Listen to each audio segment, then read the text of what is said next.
Ahoy, mates! Have you ever wondered how I became a pirate? When I was growing up, I dreamed of being somebody really dangerous and exciting. I even tried to start several nicknames on my own. I remember telling all of my friends to call me Buck, but never really caught on, and I grew up as just plain old Ron Hamilton. But all that changed when I went to the eye doctor for what I thought was going to be a routine eye checkup. The doctor looked into my right eye and everything checked out fine.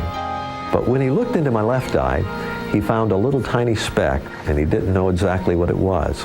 So he sent me to Atlanta, Georgia for testing over the next few months. Every time I went back to Atlanta, the test got a little more serious.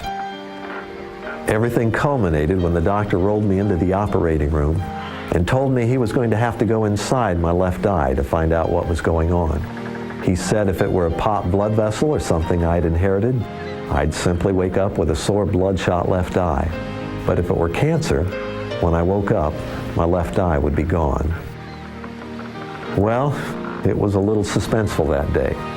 And when I finally came to, Shelley told me that the doctor had taken out my left eye. It was completely gone.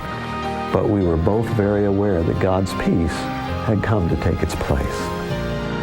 I stayed in the hospital for about a week recovering, and when it came time to go home, they rolled me out the front door of the hospital. Well, I met a young boy being brought in by his mother. He pointed at me and yelled out, "Look, Mommy, there's a pirate." His mother jerked him in the hospital lobby and told him never to say anything like that again. And everywhere I went, kids called me a pirate. In fact, when I got back home to our home church the following Sunday morning, a little 5-year-old friend of mine came running down to the front and asked me, "Where have you been? What's going on? What in the world is that on your left eye?" Well, I told him, it's called a pirate patch. His eyes got big, his mouth dropped open, and he said, "Are you a pirate?" I said, "Well, I guess I am now. You can call me Patch the Pirate." Well, he thought that was great stuff. He ran back and told a bunch of his little friends, and moments later, about 20 little kids came running down to the front of the church yelling out, "Ahoy, Patch the Pirate!" And my childhood dream came true. I finally got my nickname. Not quite the way I'd planned, but that was God's perfect plan. Well, the name stuck. And everywhere I went, kids began to call me Patch the Pirate. They also began to ask if we couldn't write some music for them. So I talked to my wife, Shelley, and my father-in-law, Dr. Garlock, and we came up with the idea of writing 16 songs, stringing them together with a storyline. Maybe I could be Patch the Pirate. I could also be Wally Whale if we did it early enough in the morning. Shelley had laryngitis, so we made her a seagull since she could just squeak and squawk anyway. And then we also had Uzi, Ozzy, and Ornery Oyster. Well, that was our first recording. It wasn't long before kids began to ask for another one.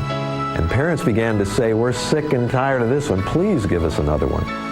So for the last 25 years, we've done about one a year.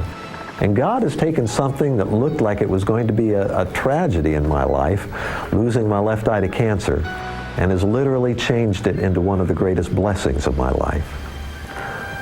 When I got out of the hospital, I wanted to write a song to tell others how good God had been. So I sat down at our kitchen table with my Bible open to the book of Philippians and also spread out the cards that people had sent to be a blessing to me and began to weave together all these ideas into a song. And we called the song, "Rejoice in the Lord."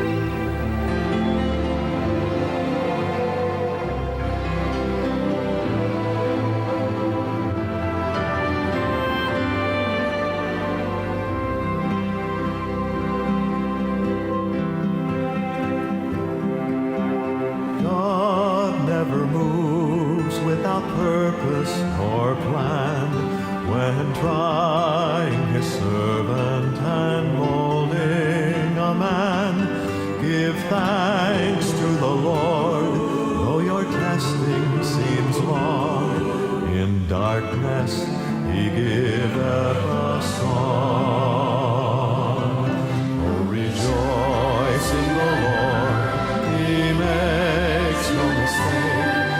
He knoweth the end of each path that I take. For when I am tried,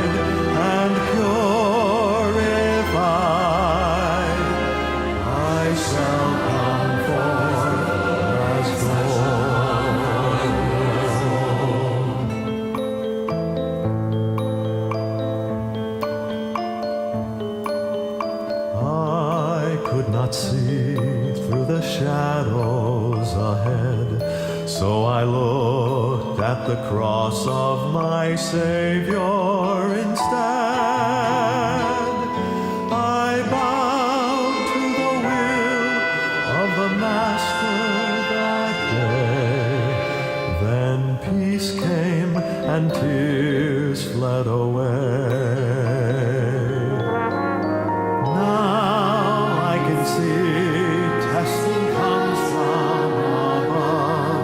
God strengthens His children and purges in love.